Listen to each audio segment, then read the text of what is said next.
بسم اللہ الرحمن الرحیم وصلی اللہ علی النبی الکریم رب اشرح لی صدری ویسر لی امری واحلل عقدۃ من لسانی یفقہوا قولی۔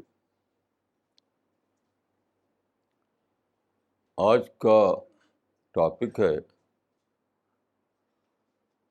دا اسپرٹ آف اسلام، یعنی روح اسلام یا روح دین۔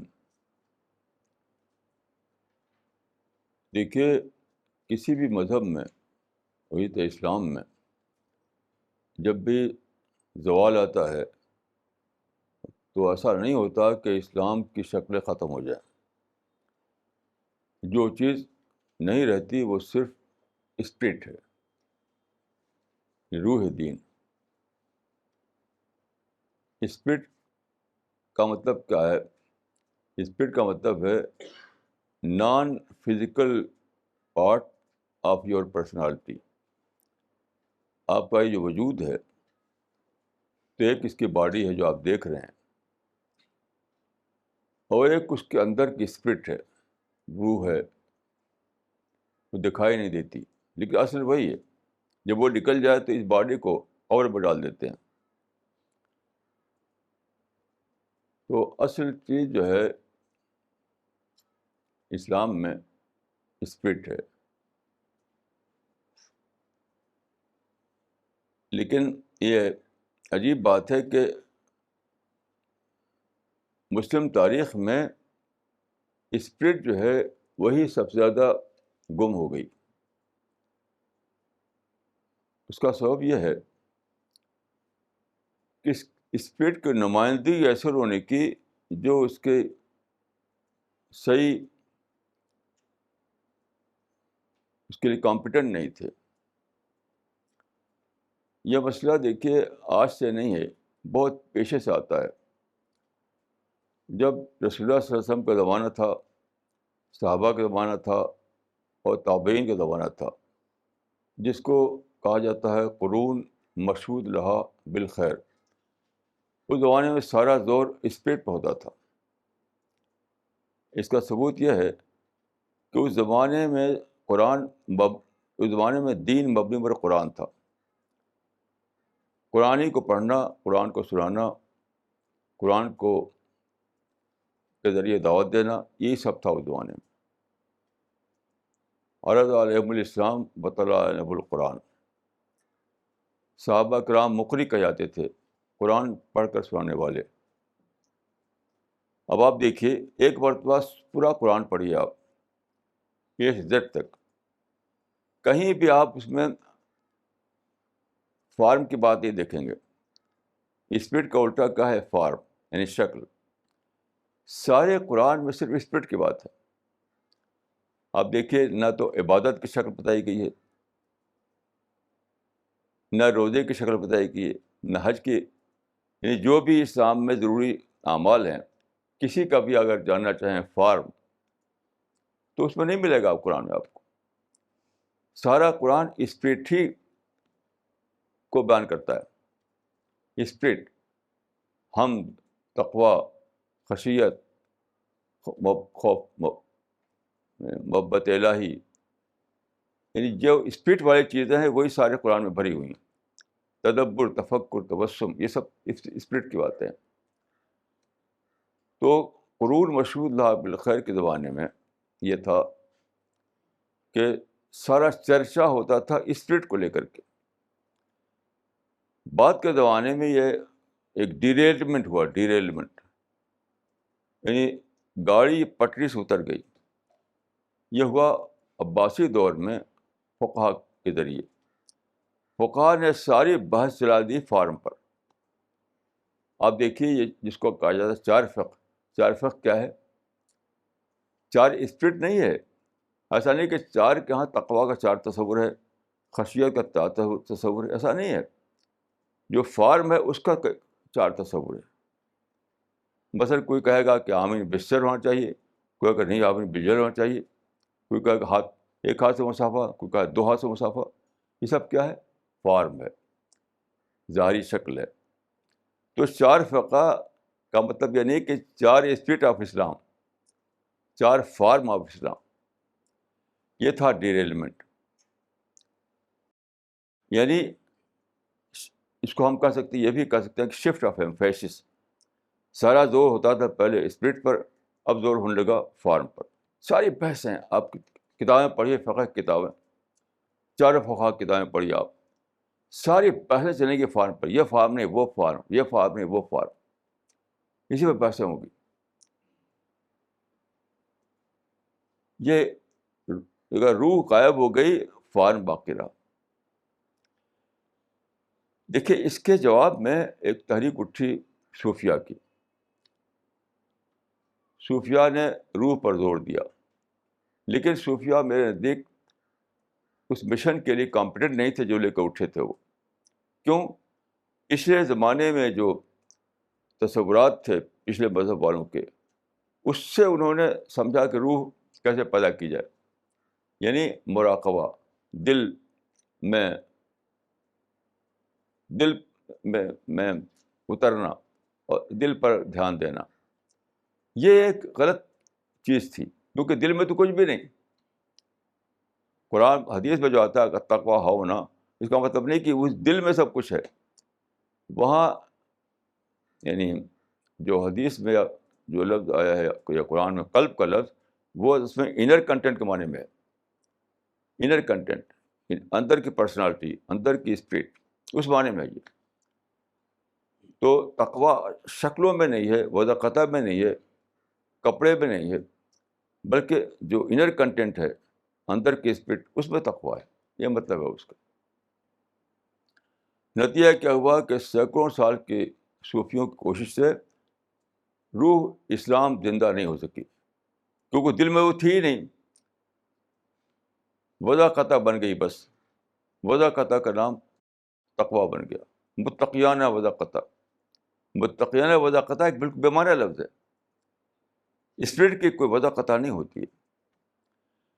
موجودہ زمانے میں دیکھیے اس کو جو لوگ اٹھے وہ لبرل مسلم تھے. لبرل مسلم جیسے کتاب ہے اسپرٹ آف اسلام، جو چھپی ہے اردو انگریزی دونوں زبانوں میں. یہ 1922 میں انگریزی دور میں لکھی گئی تھی. روح اسلام موٹی سی کتاب ہے. اس طرح کی بہت سی کتابیں لبرل مسلمانوں میں لکھی. انہوں نے کیا تاثر دیا کہ روح اسلام اور اسپرٹ آف اسلام اور فارم آف اسلام کا جو ایکویشن بتایا انہوں نے کہ اسپرٹ جو ہے امپورٹنٹ ہے اور فارم ان امپورٹنٹ ہے. امپورٹنٹ اور ان امپورٹنٹ کا ایکویشن یہ غلط تھا. ایسا نہیں کہ شکل ان امپورٹنٹ ہے، نہیں، یہ ایکویشن جو ہے ریئل اور ریلیٹیو کا ہے. یعنی اسپرٹ جو ہے وہ اسلام کا ریئل پارٹ ہے اور فارم جو ہے وہ اسلام کا ریلیٹیو پارٹ ہے. تو صحیح ایکویشن ریئل اور ریلیٹیو کا ہے، نہ کہ امپورٹنٹ اور ان امپورٹنٹ کا. اس وجہ سے جو لوگ اٹھے روح دین کو زندہ کرنے کے لیے، وہ روح دین کو زندہ نہیں کر سکے. اور تاریخ کا جو ڈیریلمنٹ ہوا تھا کہ فقہی اسلام چل پڑا، وہ آج تک چلا جا رہا. دیکھیے فقہی اسلام کا نقصان کیا ہے. یعنی فقہی اسلام کا مطلب ہے کہ اسپرٹ لیس اسلام، یعنی سارا زور فارم پر، اسپرٹ پر نہیں. اس کا نقصان کیا ہے؟ دیکھیے اسپرٹ جو ہے سادہ بات نہیں ہے. اسپرٹ کا اس سے ساری اندر کی چیزیں پیدا ہوتی ہیں. یعنی حساسیت، سینسٹیوٹی، تقویٰ، خشیت، محبت الہی، یہ ساری چیزوں کا تعلق اسپرٹ سے. جب اسپرٹ غائب ہو جائے، فارم باقی رہے، یہ سب چیزیں ختم ہو جائیں گی. یہ سب چیزیں ختم ہو جائیں گی. تو آج میں آپ کو ایک مثال دیتا ہوں. یہ آج کے اخبار میں چھپا ہے. دیکھیے یہ مولانا عبید اللہ سندھی کی تصویر ہے. کتنا زبردست آدمی تھے مولانا عبید اللہ سندھی. یہ سکھ فیملی میں پیدا ہوئے، پھر انہوں نے اسلام قبول کیا. بہت ذہین تھے، بہت زبردست آدمی تھے. لیکن یہ چلے گئے دیوبند. دیوبند میں ان کی تعلیم ہوئی. اب دیوبند کے علماء اس وقت بس انگریز نفرت بھی جیتے تھے. سب سے بڑا اسلام ان کے میں تھا کہ انگریز سے نفرت نفرت نفرت. تو انگریز کو انڈیا سے نکالنا. تو اس مضمون کو آپ پڑھیے، یہ آج ہی کے اخبار میں ہے. خود علماء نے فرمایا ان سے کہ انگریز کو ہم خود سے نہیں نکال سکتے. انگریز اتنا طاقتور ہے کہ ہم خود سے نہیں نکال سکتے. تو ہمیں باہر سے مدد لینا ہے. کس سے؟ افغانستان سے، ترکی سے، جرمنی سے.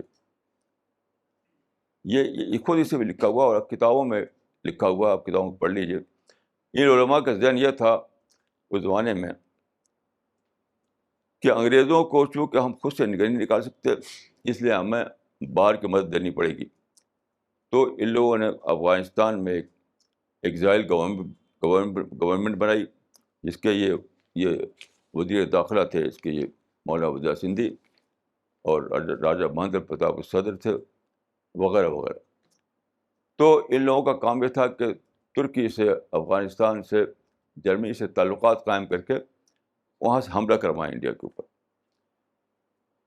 جب میں اس کو پڑھ رہا تھا تو ایک بہت عجیب و غریب خیال میرے ذہن میں آیا، بہت عجیب خیال، کہ آپ نظریہ ارتقاب میں اگر پڑھا ہوگا آپ، وہاں پہ ایک ٹرم ہے مسنگ لنک. مسنگ لنک یعنی وہ جو ایک چیز سے دوسری چیز بن گئی، جو ایک چیز سے دوسری چیز بن گئی، جیسے بلی سے شیر بن گیا، ہپوپوٹیمس سے ویل بن گیا، وغیرہ. تو جو یہ بتاتے ہیں تو بیچ میں بار بار ان کو محسوس ہوتا ہے کہ بیچ کڑیاں نہیں ہیں، یعنی بلی اور شیر کی بیچ کڑی کہاں ہے، ہپوپوٹیمس اور ویل کی بیچ کڑیاں کہاں ہیں. تو اس کو کہتے ہیں مسنگ لنک، جو آج تک دریافت نہیں ہوئی. تو مجھے لگا کہ یہ مسلمانوں میں جو مسنگ لنک ہے وہ خود اللہ تعالیٰ ہے. اللہ تعالیٰ ہی مس ہو گیا. کیسی عجیب چیز. اس کو پڑھتے ہوئے مجھے میں رونے لگا. میں نے کہا کہ خدا اس قوم سے تو ہی غائب ہو گیا، تیری کڑی مفقود ہو گئی. وہ کیسے؟ دیکھیے یہ جو علماء تھے انہوں نے یہ سوچا کہ انگریز کو ہم خود سے نہیں نکال سکتے تو ہمیں دوڑنا چاہیے ترکی اور افغانستان اور جرمنی کی طرف. کیا یہ سوچ رسول اللہ کی تھی؟ یہی سوچ پیغمبروں کی تھی. سورہ یوسف میں ایک پیغمبر کہتے ہیں انما اشکو بسی وحزنی الی اللہ. ان کو جو پرابلم ہے اس پرابلم کو اللہ کو ریفر کر رہے ہیں.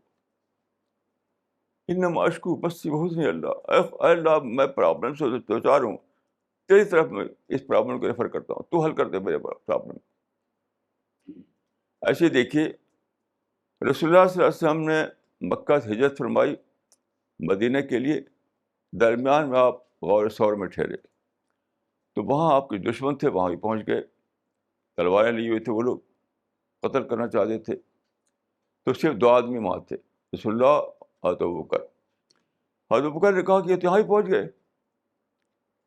تو آپ نے قرآن میں سورہ توبہ میں پڑھ لیجیے، آپ نے فرمایا لا تحزن ان اللہ معنا، لا تحزن ان اللہ معنا.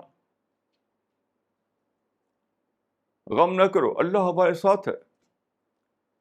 یہ کون سے علماء سے میں پوچھتا ہوں کہ ان کی یہ سمجھ میں نہیں آئے کہ اللہ کی طرف رجوع کریں، اللہ سے دعائیں کریں، قرآن پڑھ کر سوچیں کہ کیا کرنا چاہیے.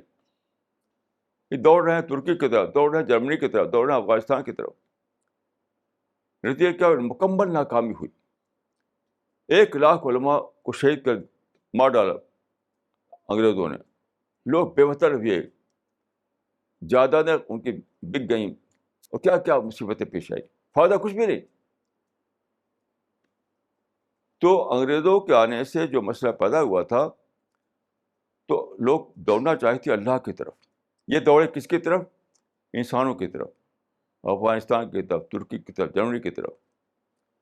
اس وجہ سے وہ یعنی انہیں کچھ خبر ہی نہیں ہوئی کہ کیا کرنا چاہیے. اب دیکھیے اس کو، یہ سادہ بات نہیں ہے. اگر وہ دوڑتے اللہ کی طرف، یعنی مطلب دعائیں کرتے، قرآن پڑھتے، نبیوں کے حالات کو مطالعہ کرتے، تو ان پر ایک بہت بڑی چیز کھلتی، بہت بڑی چیز کھلتی. وہ کیا ہے؟ ان مع العسر یسرا. ان مع العسر یسرا یعنی ہر عسر کے ساتھ یسر آتا ہے، ہر پرابلم کے ساتھ ایک اپرچونیٹی آتی ہے. انگریز بہت ہی بڑی اپرچونیٹی لائے تھے، بہت بڑی اپرچونیٹی، بہت بڑا ایک موقع کار. وہ کیا؟ ایک تو خود وہ آ گئے، یعنی انگلینڈ سے انڈیا میں آ گئے، مدو دائی کے پاس آ گیا، نمبر 1. نمبر 2، پہلی بار انڈیا میں وہ لائے کمیونیکیشن، جو اس سے پہلے وجود میں نہیں تھا اس کا. یعنی ڈاک، ٹیلی گراف، پھر ٹیلی فون، یہ ساری چیزیں وہی تو لائے. ماڈرن ایجوکیشن وہ لائے. انڈسٹری لایا، جس سے انڈسٹری نے ایک موبلٹی پیدا کی، لوگ یہاں جا رہے ہیں، وہاں جا رہے ہیں، یہاں جا رہے ہیں، وہاں جا رہے ہیں. شاید دنیا کو انہوں نے گلوبل ولیج بنا دیا. تو دعوت کے مواقع ہزاروں گنا زیادہ پیدا ہو گئے. تو اگر وہ قرآن کو پڑھتے، دعائیں کرتے، تو اس پر کھلتا کیا؟ ان کو کھلتا یہ کہ بس دعوت کرو، دعوت کا کام کرو. یعنی پرابلم سے نہ ٹکرا کر کے دعوت کا کام کرو. اور اس زمانے میں اتنا آسان تھا دعوت کا کام کرنا. دیکھیے، یہ جو انگریز چلتے تھے لندن سے، تو شپ پر چلتے تھے. اس زمانے میں اسٹیم شپ سے آتے تھے، اور 2 ہفتے میں پہنچتے تھے کلکتہ. وہ 2 ہفتہ لگتا تھا. تو وہاں پر انتظام ہوتا تھا کہ انگریز جو تھا، اس زمانے اردو زبان چلتی تھی زیادہ انڈیا میں، تو اردو ٹیچر ہوتے تھے. وہ لندن سے کلکتہ تک وہ سارا وقت لگاتے تھے اردو سیکھنے میں. جب کلکتہ اترتے تھے وہ، تو ان کو یعنی ایک جو کہیں کہ ورکیبل لینگویج سیکھ لیتے تھے، یعنی بول چال کی زبان آ جاتی تھی، کنٹیکٹ لینگویج. تو کیا اس معنی کیا تھے کہ علماء اور مناظروں کے درمیان لینگویج گیپ نہیں تھا. کیسی عجیب بات ہے. ویسے تو ان کی زبان انگریزی تھی، علماء کی زبان اردو تھی یا عربی تھی، تو ایک تھا لینگویج گیپ بیچ میں. لیکن مدعو نے خود اپنے انتظام کے تحت یہ کیا کہ اردو سیکھا اس نے، کیونکہ وہ آ رہا تھا یہاں، تو وہاں حکومت کرنا تھا، تو اس کو زبان سیکھنی تھی یہاں کی. تو لینگویج گیپ خود ہی ختم کر دیا اس نے. اب آپ ملیے ان سے اسلام پیش کیجیے، ان سے اسلام پیش کیجیے. اس زمانے کا واقعہ ہے کہ مولانا قاسم نانوتوی حج کے لیے گئے، حج کے لیے. تو کیپٹن جو تھا وہ انگریز تھا. اس زمانے میں ہوائی جہاز سے نہیں جاتے تھے لوگ، پانی کے جہاز جاتے تھے.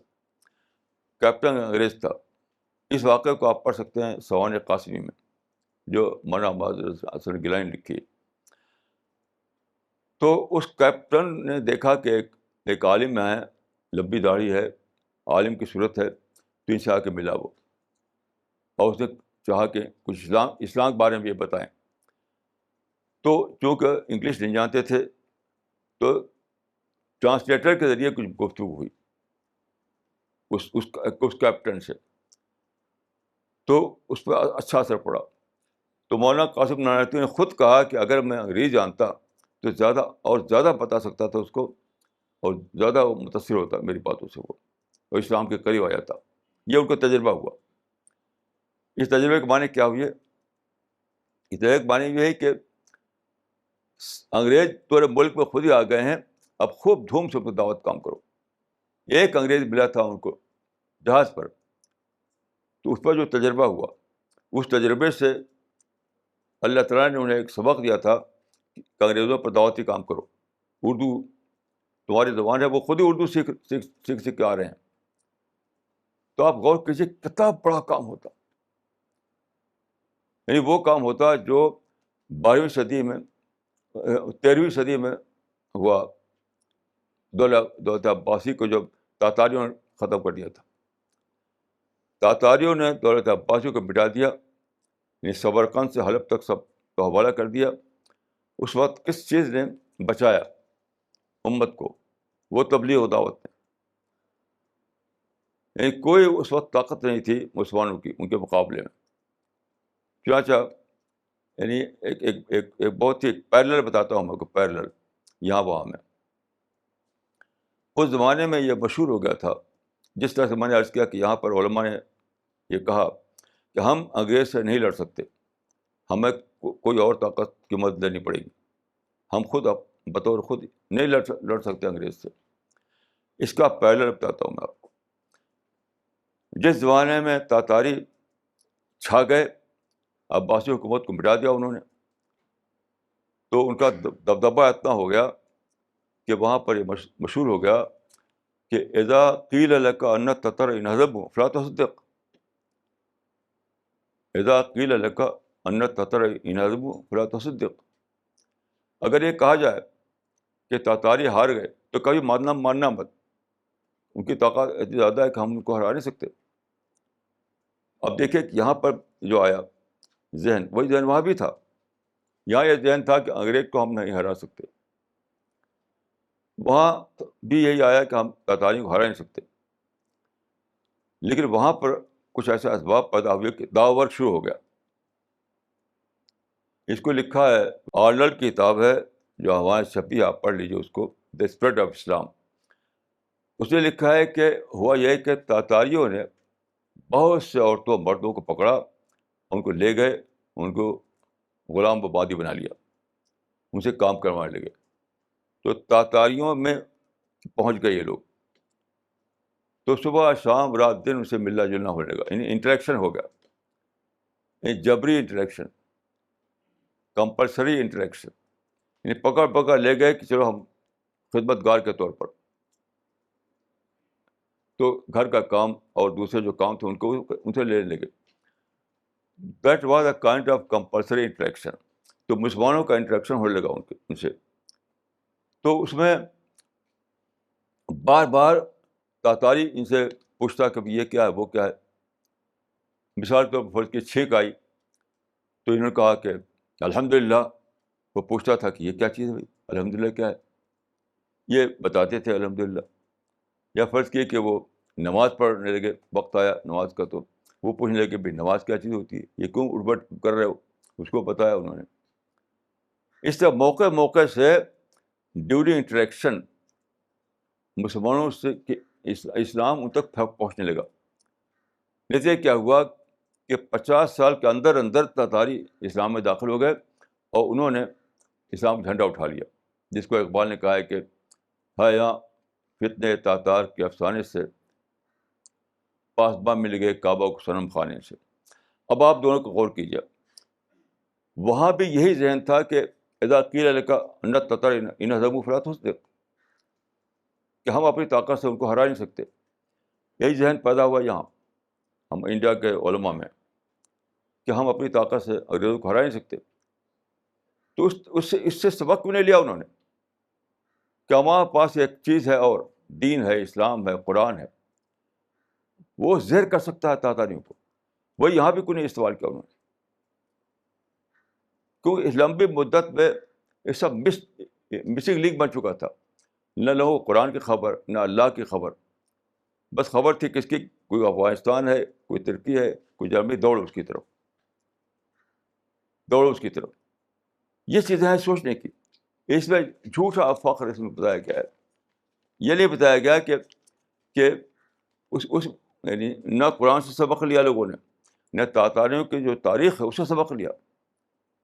اور 100 سال, یعنی اس میں لکھا ہے کہ اس تحریک 100 سال, تو 100 سال میں کیا ملا؟ کچھ بھی نہیں ملا, صرف کھویا. تو دیکھیے اگر قرآن پڑھتے تو وہاں ملتا ہے کہ لا تحزن ان اللہ معنا, اگر انگریز آ گئے تو غم نہ کرو, اللہ ہمارے ساتھ ہے. ان کے سامنے قرآن پیش کرو, ان کے سامنے اسلام پیش کرو, ان کے لیے دعائیں کرو, بجائے نفرت کر کے اور بہت محبت کرو. اس میں یہ بھی لکھا انہوں نے, اور سب کتابوں میں لکھا ہوا ہے کہ انگریز سے نفرت اس زمانے میں معیار بن گیا تھا اسلام کا. علماء کے درمیان اسلام کا معیار بن گیا تھا کہ انگریز سے نفرت کرو. تو اگر قرآن پڑھتے تو قرآن میں ہے کہ انی لکم ناصح, میں تمہارا خیر خواہ ہوں. قرآن پڑھتے تو کیا ہوتا, انگریز سے محبت کرتے ہو، انگریز کے خواہ بنتے ہو، انگریزوں سے نفرت کرنے کے بجائے اللہ کی طرف دوڑتے ہو، دعائیں کرتے، پھر وہ دیکھتے کہ اوسر میں یسر ہوتا تو یہاں بھی کوئی یسر ہونا چاہیے، یہ سب باتیں قرآن سے دریافت کرتے ہو، پھر وہ تاریخ پڑھتے، تو عباسی دور میں دیکھتے کہ عباسی دور میں تو یہ واقعہ ہو چکا ہے، یہ واقعہ ہو چکا ہے عباسی دور میں کہ مغلوبیت دوبارہ، مغلوب جو تھے دوبارہ غالب آ گئے. چنانچہ ایک مستشرق نے لکھا ہے، ایک اورینٹلسٹ نے،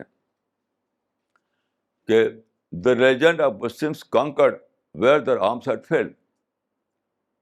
مسلمانوں کے مذہب نے وہاں فتح حاصل کر لی جہاں ان کی تلوار فیل ہو چکی تھی. دا legend of Muslims have conquered where the arms had field. تین سب باتوں کو نہیں خبر ہوئی ان کو، نہ قرآن سے خبر، نہ تاریخ کی خبر. تو پھر نہیں خبر ہے تو گھر بیٹھو، مسجد میں بیٹھو، لڑنے کی کیا ضرورت ہے؟ کیسے عجیب لوگ تھے کہ نہ انہیں قرآن کی خبر، نہ تاریخ کی خبر، اور لڑنے کے لیے نکل پڑے. تو بہرحال میں یہ کہنا چاہتا ہوں کہ امت سے جو چیز جو مسنگ لنک ہے، جو مس کر گئی، جو وہ خود اللہ تعالیٰ کا پر یقین ہے، اللہ تعالیٰ کا شعور ہے، اللہ تعالیٰ پر بھروسہ ہے، وہی مس کر گئی. اب میں آپ کو ایک اور بات عرض کرنا چاہتا ہوں. دیکھیے، یہ جو میں نے عرض کیا کہ اسلام میں اصل چیز اسپرٹ ہے، فارم نہیں ہے، تو یہ سادہ بات نہیں ہے، یہ بہت بڑی بات ہے. اسپرٹ کا مطلب ہے اندر کا جو شعور ہے، اندر کا جو اندر کا جو یقین ہے، وہ سب زندہ ہو.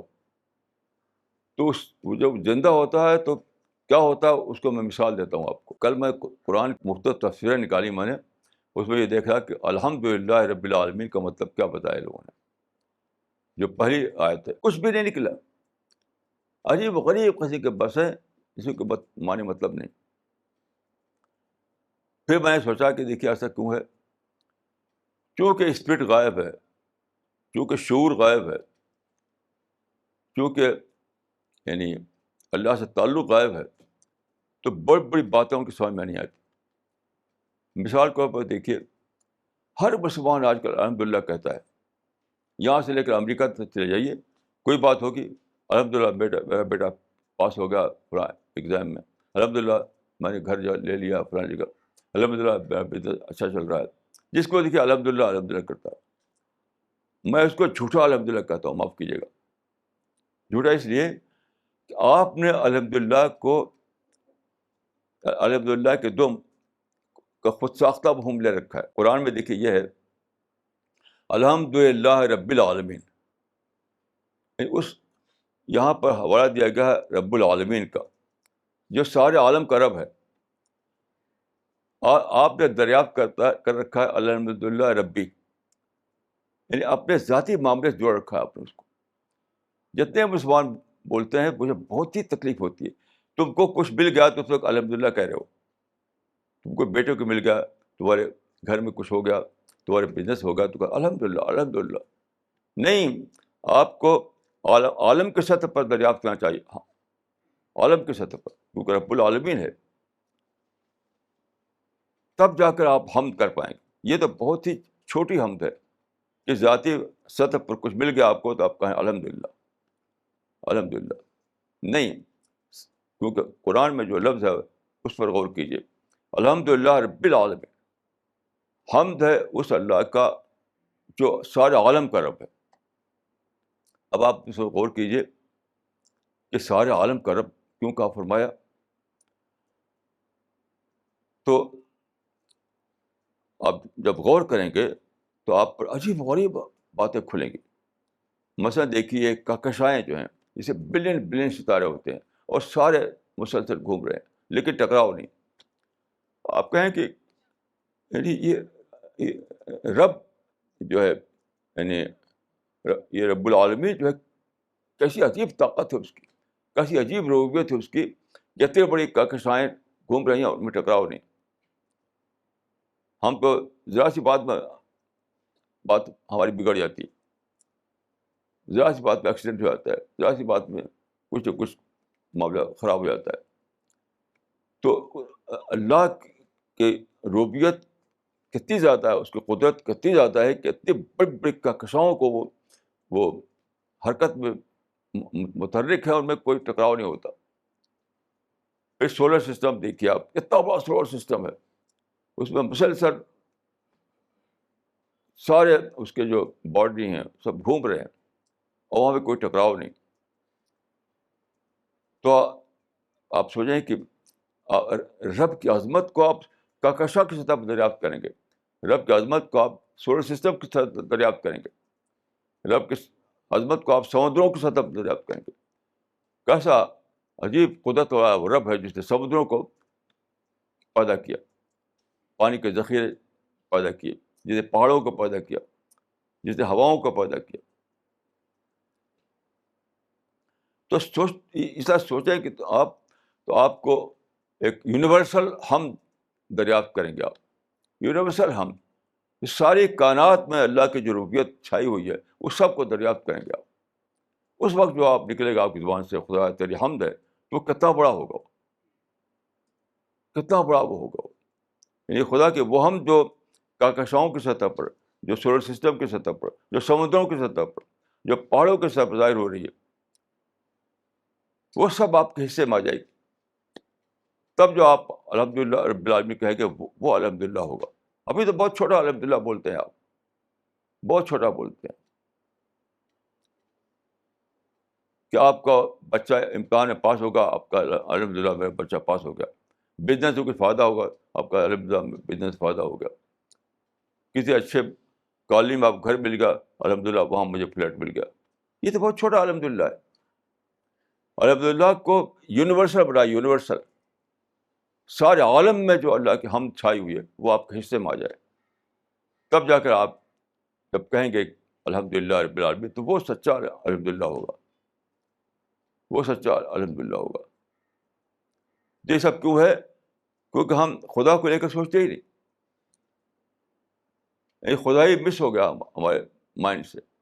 ہم خدا کو لے کر نہیں سوچتے, ہم اپنے بزرگوں کو لے کر سوچتے ہیں, اپنی فیملی کو لے کر سوچتے ہیں, اپنے بزنس کو لے کر سوچتے ہیں, کوئی اپنے وطن کو لے کر سوچتا ہے.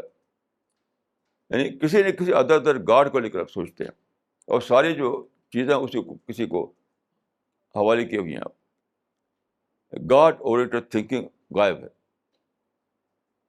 تو دیکھیے جب اسپرٹ غائب ہوگی تو کیا چیز غائب ہو جائے گی؟ God oriented thinking. جب اسپرٹ غائب ہوگی تو جو چیز غائب ہو جائے گی وہ گاڈ اورینٹڈ تھنکنگ. تو پھر کیا ہوگا؟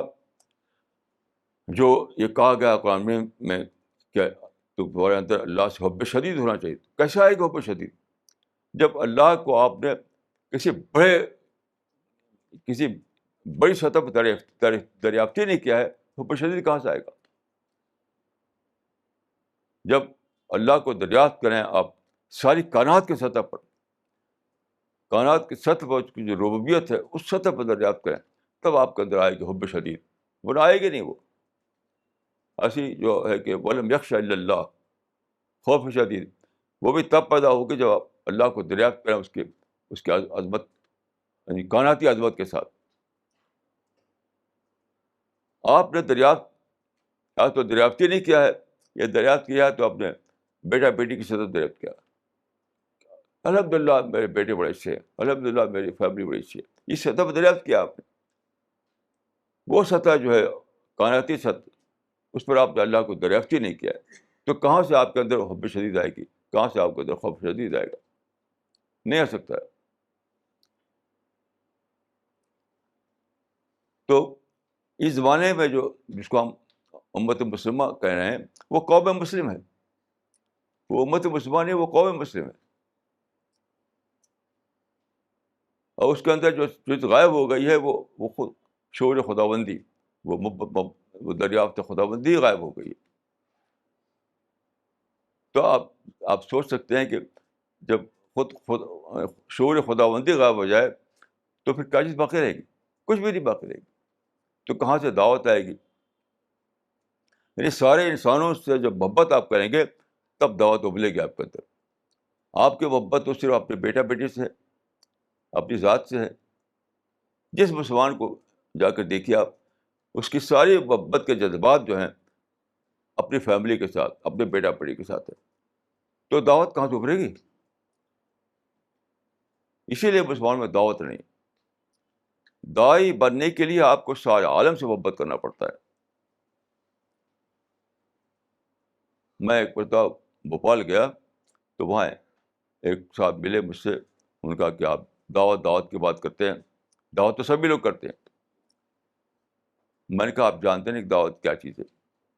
میں نے کہا انسان سے محبت کرنا پڑتا ہے تب دعوت کا آغاز ہوتا ہے. تو انسان سے محبت کرنا مسلمانوں نے سیکھا ہی نہیں. سیکھا ہی نہیں مسلمانوں نے انسان سے محبت کرنا. رسول اللہ کا حال یہ تھا کہ مدینے میں ایک بار ایک یہودی کا جنازہ جا رہا تھا، اس کے ریسپیکٹ میں آپ کھڑے ہو گئے. یہ واقعہ بخاری میں موجود ہے. تو ایک صاحب نے کہا کہ یہ تو یہودی کا جنازہ تھا، آپ کھڑے ہو گئے اس کی ریسپیکٹ میں. تو آپ نے فرمایا الیست نفسن، کیا وہ انسان نہیں؟ جس یہودی کو آپ نفرت کرتے ہیں، جس یہودی کو آپ یعنی یعنی نفرت سے نام لیتے ہیں، اس کو رسول اللہ نے فرمایا کیا وہ انسان نہیں؟ مطلب میں بھی انسان، وہ بھی انسان، میں بھی انسان، وہ بھی انسان. اس سطح پر جب آپ انسان سے محبت کرنا سیکھیں گے تب آپ کے اندر دعوت کے جذبات ابھریں گے. ورنہ دعوت کیا ہے؟ کچھ بھی نہیں. جس دعوت کے پیچھے انسان سے محبت نہ ہو وہ دعوت ہی نہیں، وہ تو ایک پروفیشن ہے، کچھ بھی دوسری چیز ہو سکتی ہے. تو چونکہ مسلمانوں سے یعنی اللہ کا شعور جو ہے وہ حذف ہو گیا، اس لیے تمام چیزیں حذف ہے. اب آج کا ایک تجربہ میں عرض کرتا ہوں. آج ایک صاحب کا ٹیلی فون آیا میرے پاس دلی کے باہر سے. تو انہوں نے کہا کہ بلکہ انڈیا کے باہر سے تھا وہ ٹیلی فون.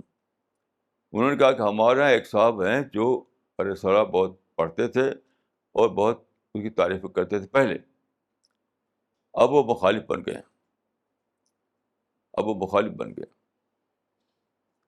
تو میں نے پوچھا کہ کیوں مخالف ہو گئے؟ تو انہوں نے کہا کہ اس لیے مخالف ہو گئے کہ کوئی صاحب نے ان کو بتایا کہ رسالے والے ہمارے آئے تھے، میں ان کے یہاں گیا تھا ان کے شہر میں کسی پروگرام میں. تو انہوں نے کہا کہ ان کو تو میں نے دیکھا کہ وہ وضو کیا انہوں نے اور پاؤں دھوئے ہی نہیں، بغیر پاؤں دھوئے مسجد چلے گئے اور نماز پڑھ لیا.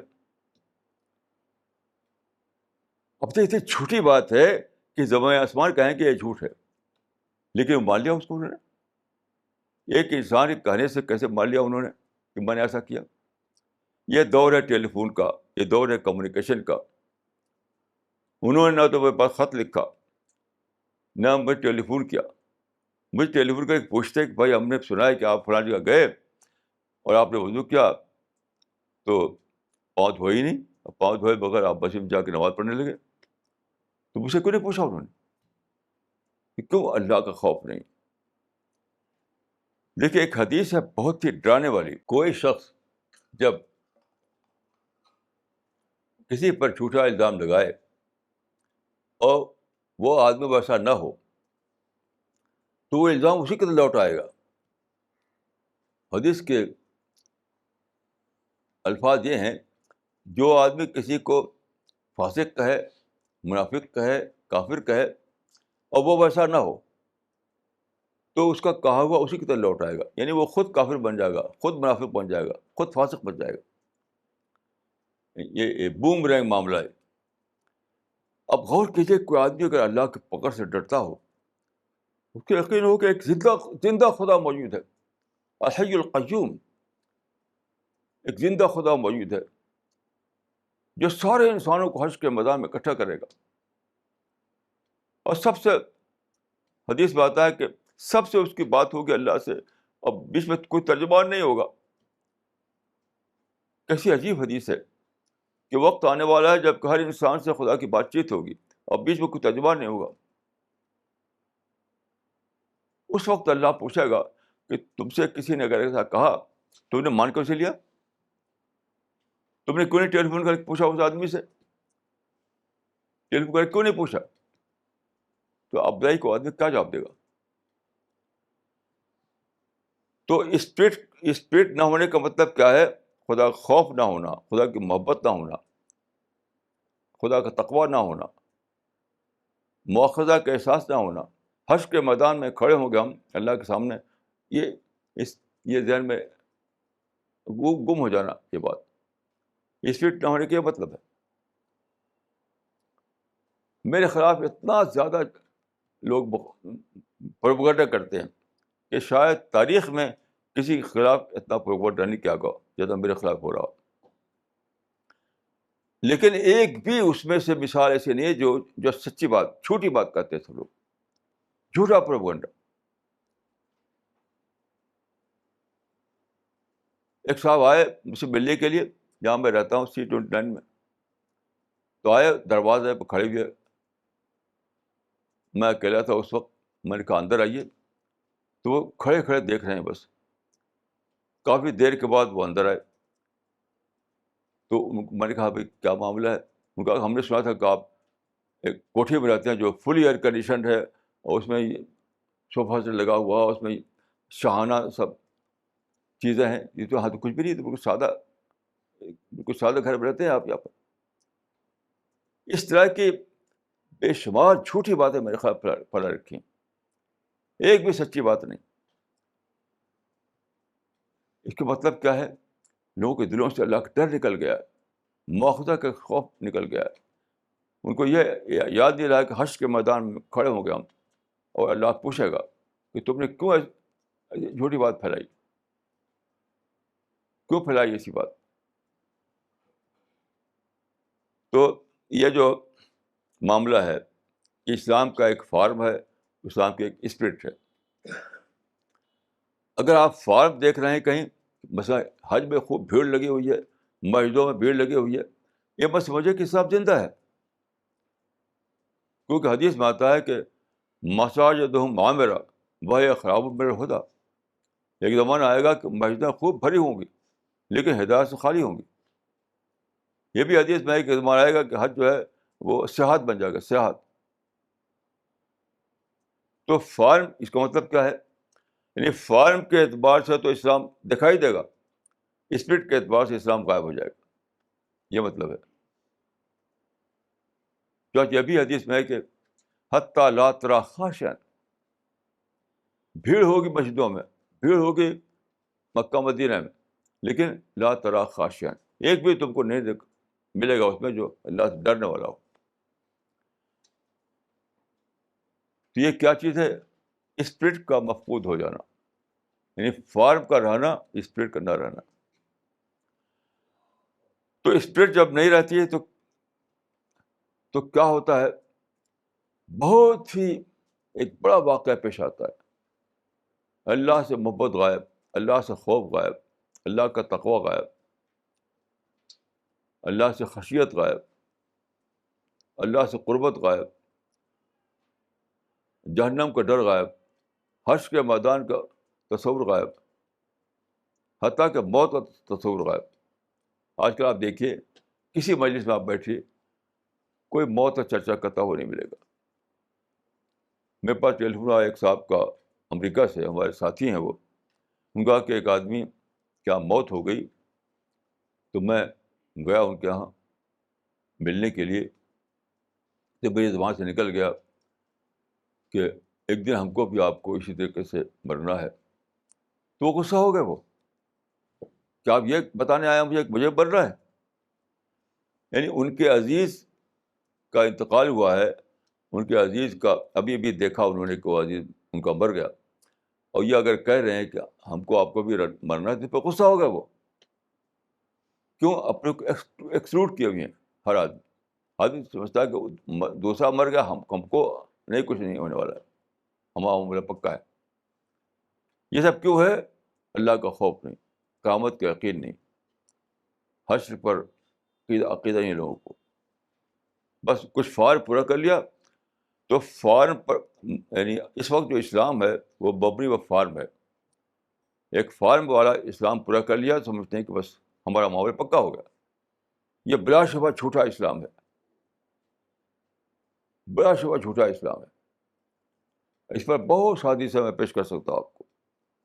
مثال کے طور پہ دیکھیے، ایک شخص آیا مسجد نبوی میں، اس نے نماز پڑھی، اور نماز پڑھ کے رسول اللہ کے پاس آتا ہے وہ آدمی کہ آپ کے پاس بیٹھے. آپ فرماتے ہیں کہ ارجع فصلی فإنک لم تصلی، جواب پھر سے نماز پڑھو کیونکہ تم نے نماز نہیں پڑھی. تو فار والی نماز تو پڑھی تھی اس نے، لیکن رسول اللہ نے اپنے باغبانہ فراست سے سمجھا کہ فارم دوہرا لیا ہے، اندر کے اسپرٹ غائب ہے.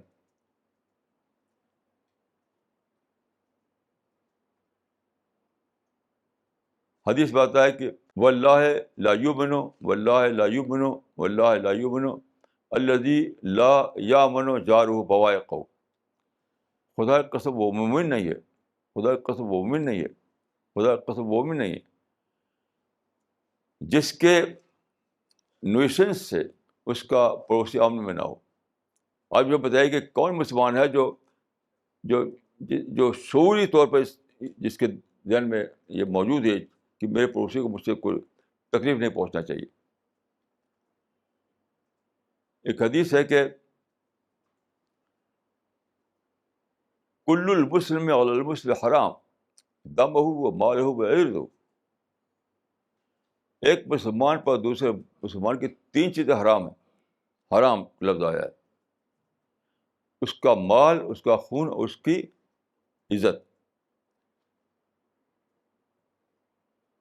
میں خود اس کا گواہ ہوں کہ میری عزت پر روزانہ لوگ حملے کر رہے ہیں، کتابیں چھاپتے ہیں، رسالے میں چھاپتے ہیں، تقریریں کرتے ہیں، چرچا کرتے ہیں، جھوٹی باتیں. وہی تو عزت پر حملہ کرنا ہے. میری عزت کوئی عزت نہیں، کچھ بھی فضول بات کہہ دو، کچھ بھی کہہ دو. ابھی میرے پاس ایک کٹنگ آئی ہے ساؤتھ افریقہ سے، کوئی انگریزی پرچہ مسلمانوں کا وہاں پر ہے. اس کی ٹائٹل ہے کافر مولوی. نعوذ باللہ میرے بارے میں کہ میں کافر ہوں، یعنی مولوی تو ہوں مگر کافر ہو گیا ہوں. کافر مولوی میرے پاس موجود آ کر دیکھ لیجیے آپ. کچھ بھی کہہ دیتے ہیں جو جس کی جی میں آتا ہے. تو وہ میری عرض پر، میری عزت پر حملہ کر رہے ہیں لوگ، جو کہ حرام ہے. تو فعل حرام کو مرتکب ہو رہے ہیں.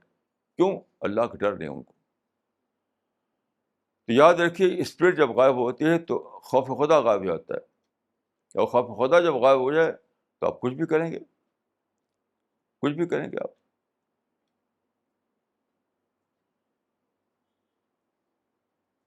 تو بہت ہی زیادہ آدمی کو سوچنا ہے، بہت زیادہ اس کو یعنی قرآن کا مطالعہ کرنا ہے، حدیث کا مطالعہ کرنا ہے، رسول اللہ کی سیرت کا مطالعہ کرنا ہے، صحابہ کے حالات کا مطالعہ کرنا ہے، اور پھر اپنے کو اس سے جانچنا ہے کہ میں کیسا ہوں، وہ کیسے تھے وہ لوگ. جیسے ایک صاحب ہیں جو بہت تقریر کرتے ہیں، بہت ان کی مقبولیت ہو رہی ہے، ٹی وی پہ آتے ہیں اور بہت ان کا دھوم دھام آج کل ہے. تو ان کے ایک صاحب جو ان کے جلسوں میں جاتے تھے، وہ میرے پاس آئے، بڑی تعریفیں کرنے لگے. دیکھیے وہ اسلام کا بہت بڑا کام کر رہے ہیں. میں ان سے پوچھا کہ جب وہ تقریر کرتے ہیں تو ان کے جلسے میں تالیاں بجتی ہیں؟ ہاں تالیاں بجتی ہیں، ہم بھی بجاتے ہیں تالیاں. تو میں نے پوچھا کہ رسول اللہ صلی اللہ علیہ وسلم بولتے تھے، صحابہ سننے والے ہوتے تھے، تو کیا صحابہ تالی بجاتے تھے؟ کہ نہیں. تو میں نے کہا جو کام صحابہ نے نہیں کیا وہی تو غلط ہے. من احدث فی امرنا ھذا ما لیس منہ فہو رد. تو پھر میں نے کہا کہ دیکھیے سادہ بات نہیں ہے. اگر آپ کے اندر اللہ کا شعور زندہ ہو، آخرت کا فکر زندہ ہو، دین کی اسپرٹ زندہ ہو تو کیا ہوگا؟ مقرر کے بعد جب سنیں گے آپ تو سوچنے لگیں گے، سوچیں گے.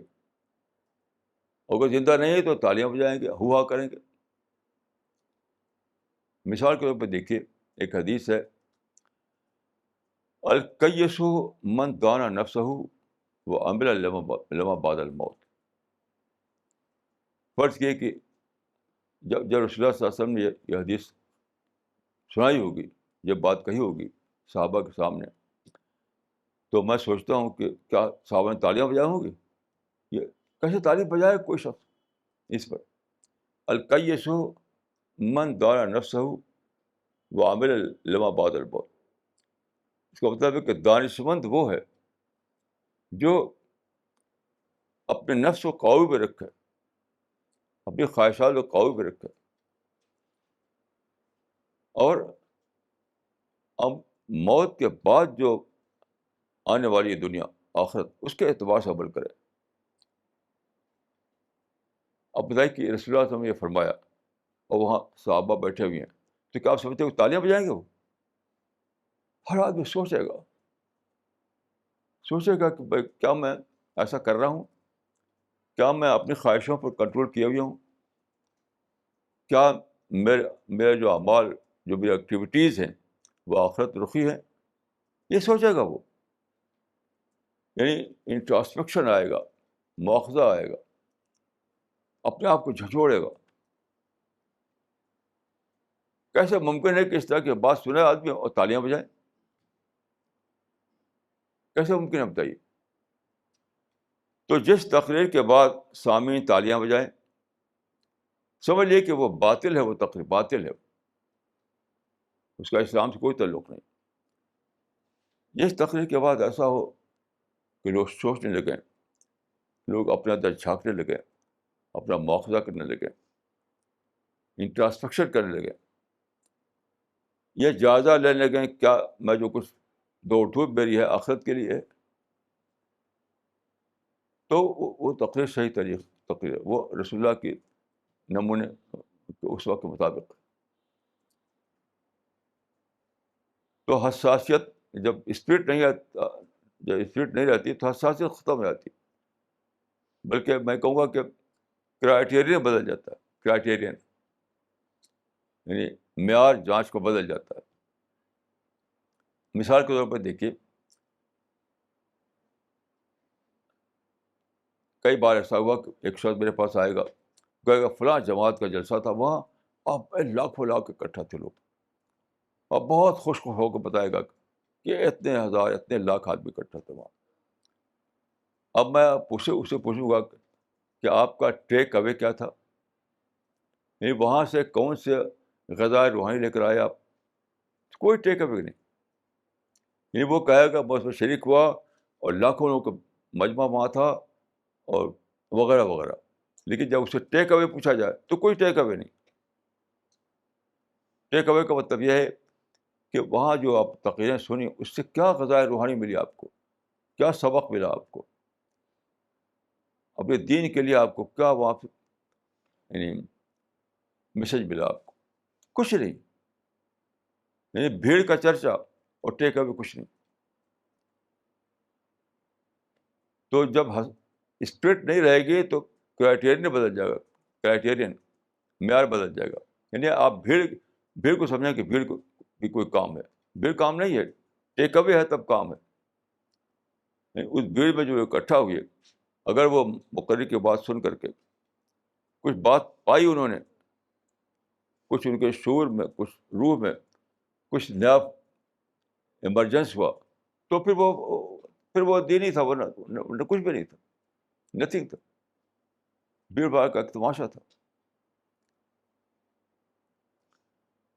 تو دیکھیے یہ سادہ بات نہیں ہے، یہ سادہ بات نہیں ہے، بہت زیادہ سوچنے کی بات. میرا اپنا جو تجربہ ہے، میں کہوں گا کہ اس وقت جو مسلمان ہیں وہ ایک ڈی جنریٹڈ لاٹ ہے، پوری قوم ایک ڈی جنریٹڈ لاٹ ہے. نہ ان میں، اور کیوں میں کہتا ہوں ایسا، کہ میں اپنے ذاتی تجربے میں دیکھ رہا ہوں کہ لوگوں کے اندر نہ تو محبت خدا ہے، نہ عظمت خدا ہے، نہ خوف خدا ہے، نہ یہ ہے کہ بولیں تو سوچ کر بولیں کہ کیا بول رہے ہیں وہ، کچھ بھی کہہ دیں گے، کچھ بھی کہہ دیں گے.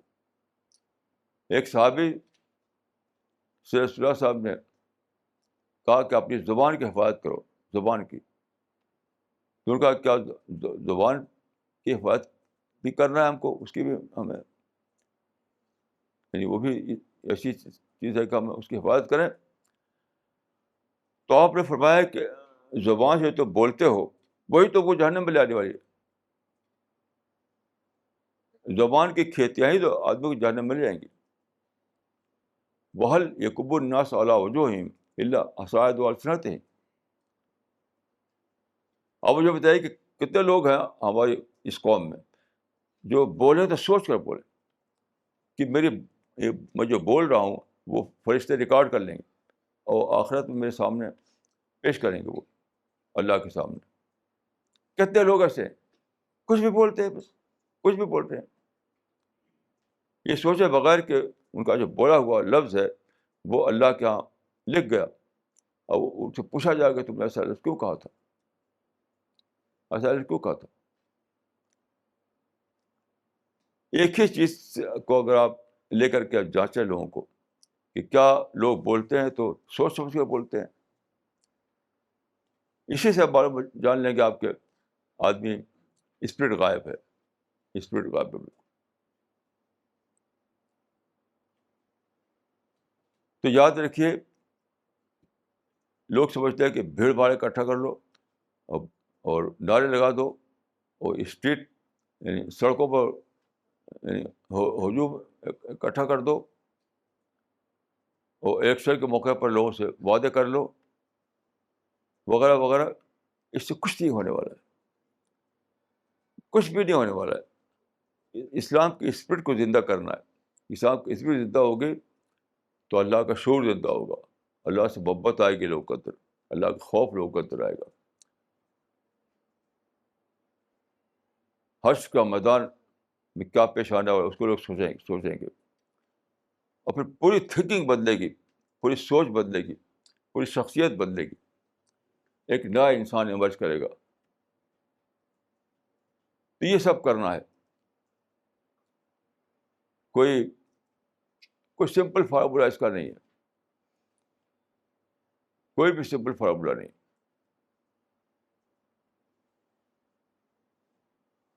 اسپرٹ کو زندہ جب تک نہیں کیا جائے گا تب تک کچھ بھی نہیں ہونے والا ہے.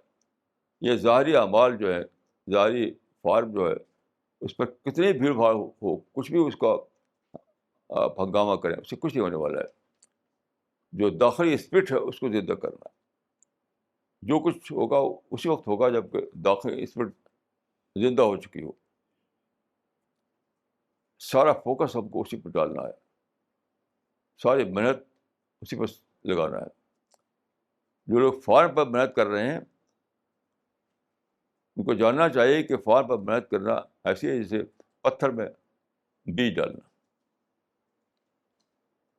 پتھر میں بیج ڈالتے رہیے کبھی کھیتی نہیں ہوگی. یہ سب فارم پر محنت کرتے رہیے کبھی نہ انسان پیدا ہو گئے نہ کچھ. تو میں دعا کرتا ہوں اللہ تعالیٰ سے کہ ہم آپ کو اللہ تعالیٰ صحیح راستے پر چلائے اور ہم لوگوں کے لیے صحیح قسم کے دائی بن کر اللہ کی مرضی پوری کر سکیں. اقول قولی ھذا واستغفر اللہ لی ولکم اجمعین.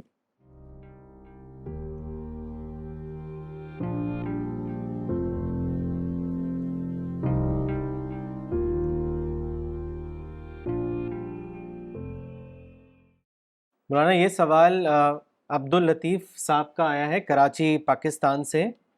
انہوں نے لکھا ہے الرسالہ اور مطبوعات الرسالہ کو پڑھنے کے باوجود اگر کوئی شخص میں کسی قسم کی تبدیلی نہ آئے اور اس کا لائف سٹائل وہی ہو جو الرسالہ پڑھنے سے پہلے تھا تو ہم ایسے شخص کے بارے میں کیا رائے رکھیں کہ وہ الرسالہ اور مطبوعات الرسالہ کس مقصد کے لیے پڑھ رہا ہے؟ اس کے بارے میں بتائیں. بھائی یہ دیکھیے بات رسالے کی نہیں ہے، یہ تو قرآن کے بارے میں اور ساری کتابوں کے بارے میں ہے. آپ جانتے ہیں کہ قرآن بہت لوگوں نے پڑھا رسول اللہ اور صحابہ کے زمانے میں. کچھ پر اثر ہوا, کچھ پر اثر نہیں ہوا. یہ تو الگ چیز ہے. آپ کا کام یہ ہے کہ آپ اپنی دعوتی کوشش جاری رکھیں. انک لا تہدی من احببت ولکن اللہ یہدی من یشاء. تو آپ کا کام ہے بلاغ, پہنچا دینا. باقی وہ انسان جو ہے اس کو ہدایت ہوگی یا نہیں ہوگی, یہ تمام طور اس کا اپنا معاملہ ہے اور اللہ کا معاملہ ہے. یعنی اس کو سوچ کر کے یا اس کو لے کر کے ہم اپنی دعوتی پلاننگ نہیں کر سکتے. ہماری دعوتی پلاننگ تو ذمہ داری کے احساس سے ہونی چاہیے کہ اللہ کی طرف سے یہ ڈیوٹی ہے کہ ہم لوگوں تک پہنچائیں. بس باقی یہ لوگوں کا کام ہے کہ وہ کتنا اثر لیتے ہیں. یہ تو ہمیشہ سارے پیغمبروں کے زمانے میں ہوا کہ بات پہنچتی ہے تو کوئی مانتا کوئی نہیں مانتا. تو اس زمانے میں ایکسیپشن کیسے ہو جائے گا؟ آپ اپنا کام جاری رکھیے اور دعا کرتے رہیے. یعنی دعوت اور دعا یہ 2 پوائنٹ فارمولہ ہے ہمارے مشن کا. مولانا اگلا سوال ہے مختار احمد صاحب کا بہار سے. انہوں نے لکھا ہے کہ God is one but why plural pronouns like we are used in English translation of Quran. Example we destroyed people, we saved them etcetera. Please explain why we is used. یہ کوئی سوال نہیں ہے, یہ تو بالکل بیکار کا سوال ہے جو کچھ لوگ شوشہ نکالتے ہیں. پر اللہ تعالیٰ نے کہیں واحد کے صیغہ استعمال کیا, کہیں جمع کے صیغہ استعمال. یہ تو زبان کا اسلوب. ہم بھی ایسا کرتے ہیں, آپ بھی ایسا کرتے ہیں. کبھی میں بولتے ہیں, کبھی ہم بولتے ہیں. یہ تو غیر ضروری شوشے ہیں جو چھوڑتے ہیں لوگ. یہ ہر زبان میں ایسا ہوتا ہے کہ بولنے والا آدمی کسی موقع پر انا کہے گا, کسی کو یعنی میں کہے, کسی کو ہم کہے گا, کہیں آئی کہے گا, کہیں وی کہے گا. یہ کوئی شوشہ ہے, یہ کوئی مسئلہ نہیں ہے. جو لوگ ایسے سوالات کریں ان سے آپ بحث ہی مت کیجیے. جو شوشے میں الجھے ہوئے ہیں ان کے لیے دعا کیجیے بس, اور کچھ نہیں. مولانا ان کا ایک اور سوال ہے. انہوں نے لکھا ہے کہ I have a son who is 4 years old. When some other boys beat him I tell him not to take revenge, but my younger brother forbids me to do so. He encourages to take revenge. Who is right, me or my brother? دیکھیے, مسئلہ revenge لینے کا نہیں ہے, مسئلہ result کا ہے. جو لوگ ریونج لیتے ہیں ان کی مثالیں ماضی میں بھی آج بھی ہیں. ریونج لے کر رزلٹ کا نکلا, ریونج لے کر رزلٹ کا نکلا. یہ دیکھیے, میرے پاس ایک صاحب آئے, بہت غصہ تھے کہ فلاں آدمی نے میرے ساتھ ایسا کیا, میں تو مار ڈالوں گا, مجھے انتقام لینا ہے. تو میں نے کہا کہ دیکھیے, انتقام لینے سے پہلے سوچ لیجئے کہ انتقام کو بھی انتقام لیا جائے گا. تو جب آپ انتقام لیں گے تو کیا بات ختم ہو جائے گی؟ آپ کر کے دیکھ لیجیے, آپ کر کے دیکھ لیجیے. انتقام لیں گے تو پھر وہ آدمی دوبارہ آپ پر وار کرے گا. ہر انتقام کے بعد نیا انتقام شروع ہوتا ہے. آپ دیکھیے جو وہاں افغانستان میں کیا ہو رہا ہے, تو انتقام در انتقام, انتقام در انتقام ہو رہا ہے. تو مسئلہ انتقام کا نہیں ہے, مسئلہ جوابی انتقام کو کیسے کیا کریں گے آپ؟ تو زندگی پر لڑتے ہی رہیں گے جیسے افغانستان والے لڑتے رہتے ہیں. افغانستان میں انتقام کلچر ہے, جو ٹرائبل کلچر ہوگا پہلے. یہ تو ٹرائبل کلچر ہے انتقام والا. بھائی انتقام لینا ہے, یہ نہیں سوچتے کہ انتقام ہم لیں گے تو کیا وہ چپ پڑ جائے گا, وہ پھر انتقام لے گا, پھر ایک وشیش سرکل چل پڑے گا. تو مسئلہ یہ نہیں کہ آپ انتقام لیں یا نہ لیں, مسئلہ یہ کہ رزلٹ کو کیا کریں گے آپ. آپ جب انتقام لیں گے دوسرا آدمی کبھی چپ نہیں پڑے گا, وہ پھر کچھ نہ کچھ کرے گا, تو کیا کریں گے آپ؟ تو کسی کے شر سے بچنے کی صرف یہی ہے کہ آپ اوائڈ کریں, اعراض کریں. انتقام لینا مسئلے کو حل نہیں ہے, انتقام لینا مسئلے کو اگریویٹ کرنا ہے. آپ جب بس تجربہ کر لیجیے کہ انتقام سے مسئلہ گھٹتا ہے بڑھتا ہے، کبھی بھی تجربہ کر لیجیے آپ. انتقام کو اگر آپ بھلا دیں، اراض کریں، تو وہیں کبھی بات ختم ہو جاتی ہے، اور اگر انتقام لیں تو بات بڑھتی ہے بڑھتی ہے بڑھتی ہے، کبھی ختم نہیں ہوتی. مولانا اگلا سوال دلی سے ہے، مولانا ذکوان ندوی کا. انہوں نے لکھا ہے کہ ہمارے سماج میں دو چیزیں بہت زیادہ عام ہیں. ایک ہے کسی کے بارے میں صرف دوسروں سے سن کر اس کو مان لینا، اور کسی آدمی کے بارے میں نیگیٹو رائے لینا. دوسری چیز ہے کسی آدمی کے معاملے کا سائنٹیفک انالیسس کرنے کے بجائے اس کے بارے میں فوراً ایک نیگیٹو ریمارک دے دینا. اس معاملے میں ریلیجیس لوگوں کا بھی کوئی ایکسیپشن دکھائی نہیں دیتا. اس کا سبب اور اس کا علاج کیا ہے؟ دیکھیے، میں عرض کر چکا ہوں یہی بات پہلے کہ واحد سبب ہے. دونوں جو بات فرمائی ہے، دونوں کا ایک ہی سبب ہے، وہ ہے اللہ کے خوف نکل جانا. آج ہمارے جو اسلام ہے اس میں اللہ کا خوف غائب ہے، کوئی بھی اللہ سے ڈرتا نہیں. یعنی جب ڈی جنریشن ہوتا ہے، جب زوال آتا ہے قوموں پر، تو یہی تو ہوتا ہے. یہود میں ایسا ہوا، عیسائیوں میں ایسا ہوا، اب مسلمانوں میں ایسا ہوا ہے کہ خوف خدا نکل گیا ہے. تو جب خوف خدا نہیں تو جو چاہے کہیے. یہ پکڑ کا احساس جو ہے، اکاؤنٹیبلٹی جو کہتے ہیں، اکاؤنٹیبلٹی جب تک ہے، جب تک آدمی سوچے گا کہ میں ایسا کہوں کہ نہ کہوں، پکڑا جاؤں گا میں. تو سارا مسئلہ یہ ہے کہ اس وقت مسلمان دور زوال میں ہیں، اور دور زوال میں خوف خدا نکل جاتا ہے، اور اسی کا شکار ہے مسلمان. کسی کو ڈر نہیں ہے کہ میں پکڑا جاؤں گا. جھوٹے عقیدے بنا رکھے ہیں کہ بس میں مسلم گھر میں پیدا ہو گیا تو بس جنت تو پکی ہے میری. یہ سب جھوٹے عقیدے ہیں، یہ سب جھوٹے عقیدے ہیں. مسلم گھر میں پیدا ہو گئے تو آپ کا جنت پکی ہو گئی، یہ بالکل جھوٹا عقیدہ. اس طرح کے جھوٹے عقیدے ہیں جو لوگوں کو ٹھیٹ بناتے ہیں. لیس للانسان الا ما سعى. تو اصل چیز یہ ہے کہ ہمیں خوف خدا والا دین زندہ کرنا ہے، تب جا کر اس کی اصلاح ہوگی. مولانا اگلا سوال دلی سے ہے، مس ستوتی ملہوترا کا. انہوں نے لکھا ہے کہ can it be said that form should be performed but with spirit? ہاں صحیح ہے، یہ تو میں نے خود بھی کہا. میں ایک مثال دیتا ہوں آپ کو. دیکھیے، میں کسی سے کہتا ہوں کہ بھائی مجھے پیاس لگ رہی ہے، پانی دو، تو کیا کرے گا؟ گلاس سے پانی لائے گا. تو میں نے پانی مانگا تھا لیکن وہ گلاس میں لایا. کیوں؟ گلاس جو ہے وہ پانی کا حصہ ہے، لیکن حصہ فارم کے اعتبار سے ہے. یعنی پانی جو ہے ریئل حصہ ہے، اور گلاس جو ہے اس کا ریلیٹیو حصہ ہے.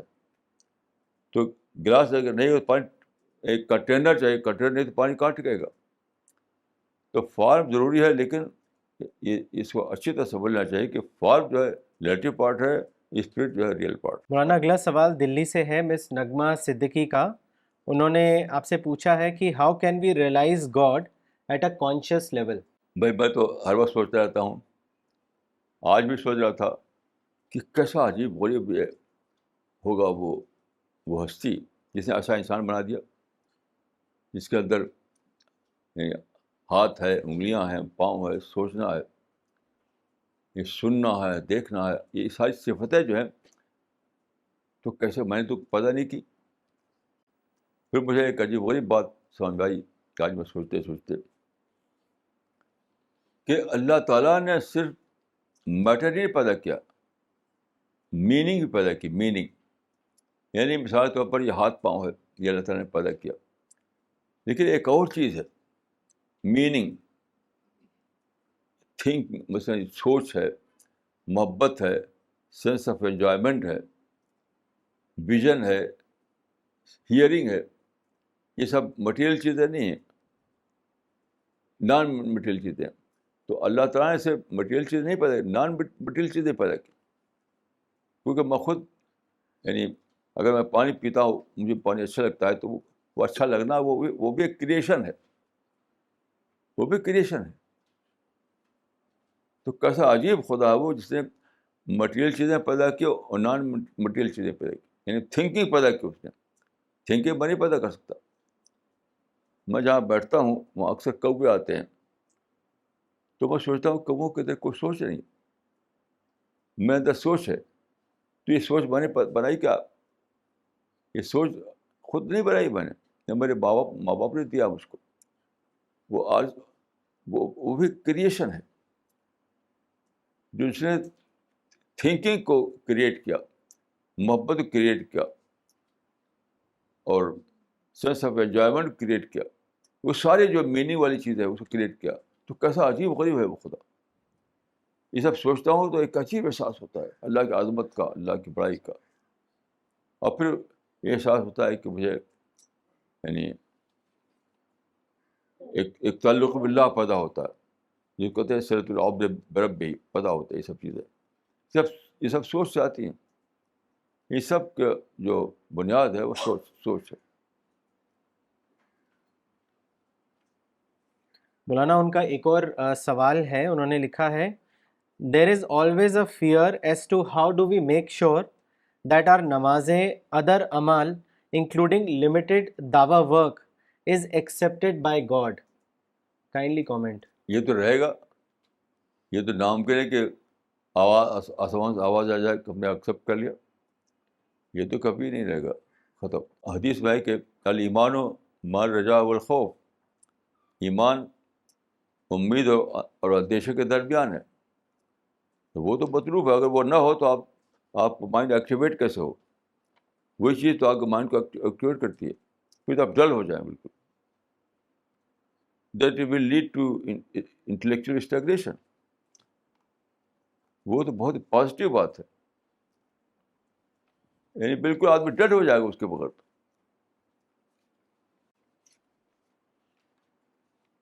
مولانا دلی سے یہ سوال آیا ہے مسٹر سریندر ہنسپال جی کا.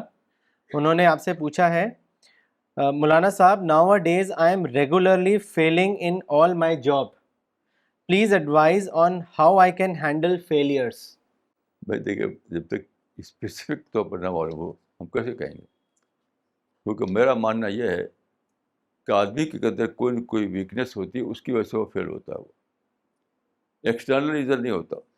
میں نہیں مانتا اس کو کہ آپ کا باس غلط ہے, دوسرے غلط ہے, یہ میں اس کو نہیں مانتا. کوئی نہ کوئی ویکنیس ہوتی ہے اپنے اندر, تو اس ویکنیس کو ڈسکور کرنا پڑتا ہے. مثلاً دیکھیے, ایک صاحب تھے اسی قسم کے, ان کا جاب جو ہے جلدی ختم ہو جاتا تھا. تو مجھ سے انہیں کہا, میں نے کہا دیکھیے آپ کے مزاج میں جانتا ہوں, آپ جہاں جاتے ہیں اپنا ایجنڈا چلاتے ہیں, جہاں جاتے ہیں اپنا ایجنڈا چلاتے ہیں. تو ایسا آدمی انوانٹیڈ ہو جاتا ہے بہت جلدی. تو آپ جہاں جائیں وہاں آپ یہ نظریہ بنائیں کہ باس از آلویز رائٹ. آپ کہتے آئی ایم آلویز رائٹ, تو ایسے سروس نہیں چل سکتی ہے. نہ بزنس چلے گا نہ سروس چلے گی. تو اسپیسیفک طور پر جب معلوم ہو تو میں بتا سکتا ہوں کہاں مسئلہ ہے.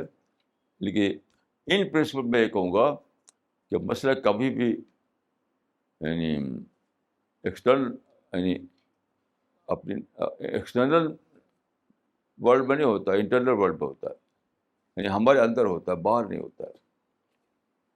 کیونکہ آدمی چاہتا ہے دوسروں کو بلیم دینا, اپنے کو ایکسیپٹ نہیں کرنا چاہتا, اسے دوسروں پر ڈالنے کی کوشش کرتا رہتا ہے.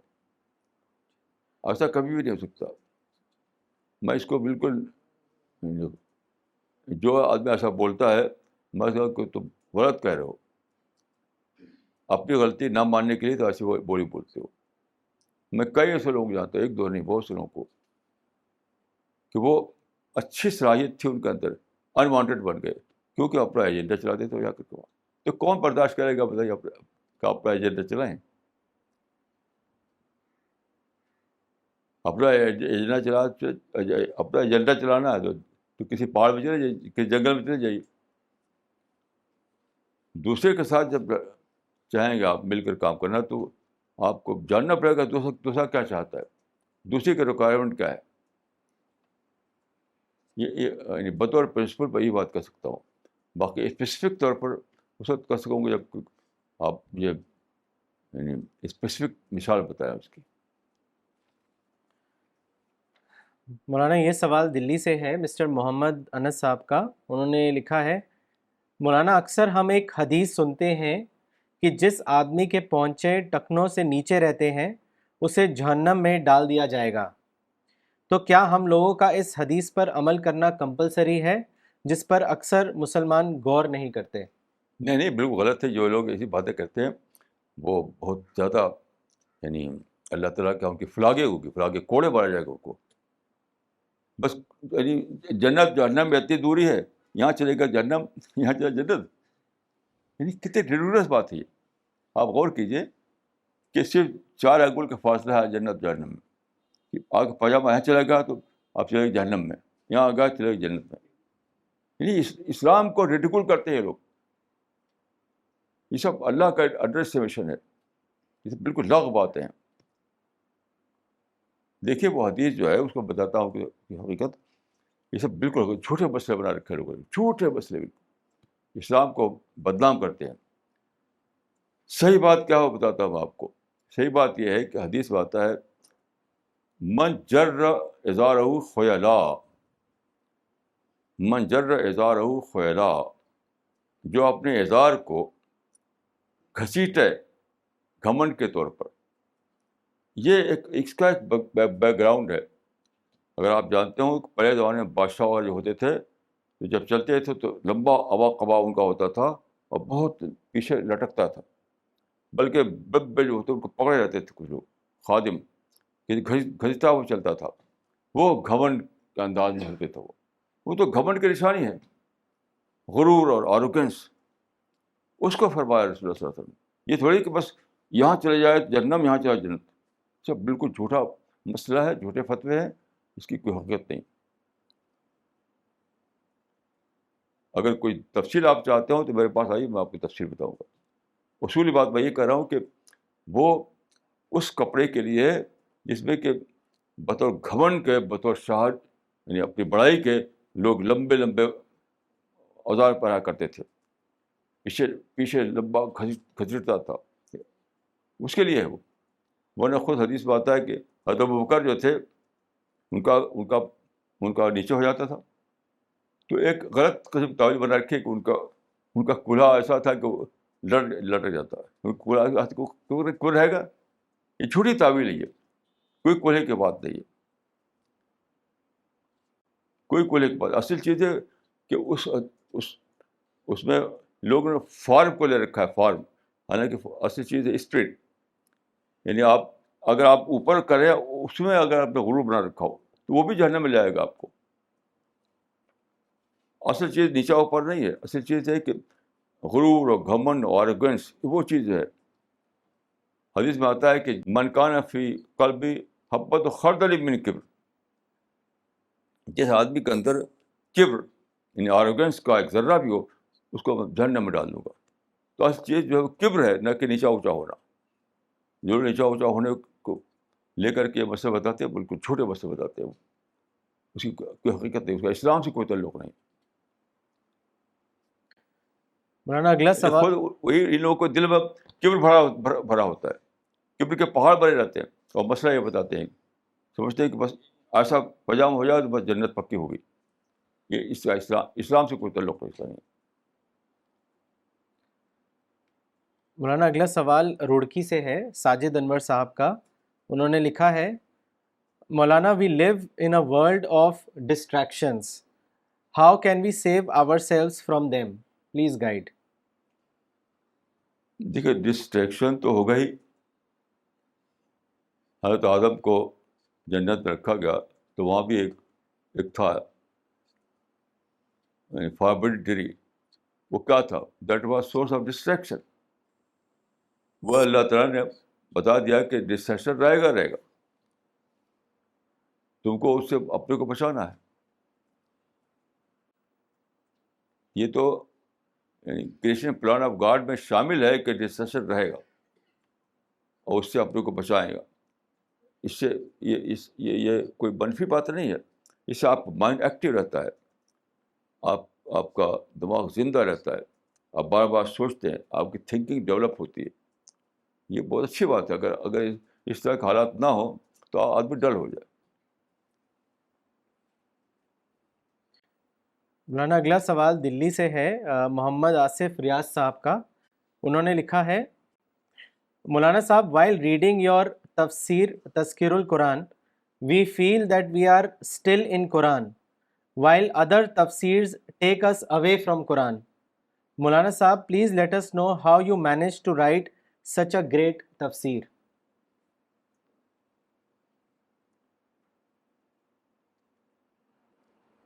دیکھیے, میرا طریقہ یہ رہا ہے, ابھی بھی ہے, کہ میں سب تفسیریں پڑھتا ہوں, لیکن جب میں تفسیر لکھی میں نے تو پورا میرا دھیان اس پر تھا کہ اس ٹکڑے میں, اس پیسج میں اللہ نے کیا فرمایا. الگ کاغذ پر میں لکھتا تھا پوائنٹ, کہ یہ جو 4 لائن ہے یا جتنا بھی ایک پیسج ہے, اس میں ایک پوائنٹ نوٹ کرتا تھا میں, بہت زیادہ, بار بار پڑھ کر. تو جو پوائنٹ اس میں مجھے نظر آتے تھے, اس پوائنٹ کو لے کر اس کو ایکسپلین کرتا تھا. اس طرح تفسیر لوگوں نے لکھی ہے. لوگوں تو بس اپنے دباؤ میں جو ہے لکھتے ہیں, اسی کو اڈیل لیں. جو درس قرآن ہوتا ہے مسجدوں میں, اس کا بھی طریقہ یہ, ایک آیت پڑھی, چند آیتیں پڑھی, اپنے دماغ میں جو ہے اس کو اڈیلنے لگے. یہ میرا طریقہ نہیں ہے. میں اپنے دماغ کو نہیں اڈیلتا. اس قرآن کے اس حصے میں کیا بتایا گیا اس کو پہلے بہت اچھی طرح سے دھیان دیتا ہوں, اس کو پہلے اپنے مائنڈ میں بٹھاتا ہوں, پھر اس کو بتا کے بولتا ہوں. یہ طریقہ لوگوں کا ہے ہی نہیں, نہ تقریر کرنے والوں کا, نہ درس دینے والوں کا, نہ تفسیر لکھنے والوں کا. وہ تو بس ایک آیت لیا اور اپنے مائنڈ کو اڑیلنا شروع کر دیا. اب یہی ہم کیا کریں, یہ لوگوں کا طریقہ ہے. ہمارے لیے غیر علمی ہے, ہم اس کو غیر علمی سمجھتے ہیں. مولانا یہ سوال بہار سے ہے, مختار احمد صاحب کا. انہوں نے لکھا ہے, وی آر ڈوئنگ دعویٰ work, how can we do دعویٰ ورک آن جن؟ I mean to say, if messenger is human and if Madhu is jinn, how will it be possible to do dawa work? یعنی کس نے آپ کو حکم دیا کہ جن کریں؟ کس خدا ہے؟ کون سی آیت ہے؟ یہ تو خود ساختہ آپ نے بنا لیا اپنی ذمہ داری. آپ کہیں کہ میں پہاڑ پر کیسے دعویٰ کروں, تو کس نے آپ سے کہا کہ آپ پہاڑ پر دعویٰ کریں؟ یہ عجیب غریب سوال آتی ہے. الناس جو ہے انسان, اس پر آپ کو دعویٰ کرنے کا حکم دیا گیا. یہ تو آپ کو خود ساختہ ہے کہ جنوں پر دعویٰ کرنا چاہتے ہیں آپ, وہ آپ کی ذمہ داری نہیں ہے. آپ کہیں ملائکہ پر کیسے دعویٰ کروں, تو آپ کی ذمہ داری نہیں ہو. میں حیران ہوں کیسے عجیب غریب کوئی سوال کسی کے مائنڈ میں آ جاتا ہے. عجیب غریب کوئی سوال آتا ہے. بھائی جو اللہ تعالیٰ نے جو حکم دیا وہ اس کو لے کر اپنی ذمہ داری کا تعین کیجیے. خود ساختہ طور پر کیسے آپ سمجھ لیا کہ آج جنوں میں دعوت کرنا ہے. رسول اللہ کے بارے میں آتا ہے وہ جو بعض حدیثوں میں یا قرآن میں, تو وہ رسول اللہ کا معاملہ تھا, ہمارا معاملہ تو نہیں ہے. ہمیں تو اسی انسانوں میں کام کرنا ہے. مولانا دلی سے مسٹر روپیش کا سوال ہے. انہوں نے آپ سے پوچھا ہے, مولانا صاحب, will more liberal ideas develop in Islam in future? What is your comment on it? دیکھیے, لبرل آئیڈیاز کے لفظ میں غلط سمجھتا ہوں. اسلام میں کوئی لبرلزم نہیں ہے, یہ لفظ ہی غلط ہے. اسلام میں یہ ہے کہ آپ قرآن کو آبجیکٹ کی طرف پڑھیں, آبجیکٹو مائنڈ کے ساتھ پڑھیں, اور یہ دریافت کریں کہ قرآن کیا کہہ رہا ہے. یہ لبرل آئیڈیاز کا لفظ تو میرا نزدیک کہ خود ساختہ لفظ ہے, اس کا اسلام سے کوئی تعلق نہیں. لوگ سمجھتے ہیں کہ کچھ اس میں پتہ نہیں کیا سمجھتے ہیں, عجیب غریب تصور ہے لوگوں کا. بعض لبرلزم جو ہے, جو اس کے جو کانسیپٹ ہے, وہ جو نون کانسیپٹ, وہ میرے نزدیک اس کا اسلام سے کوئی تعلق نہیں.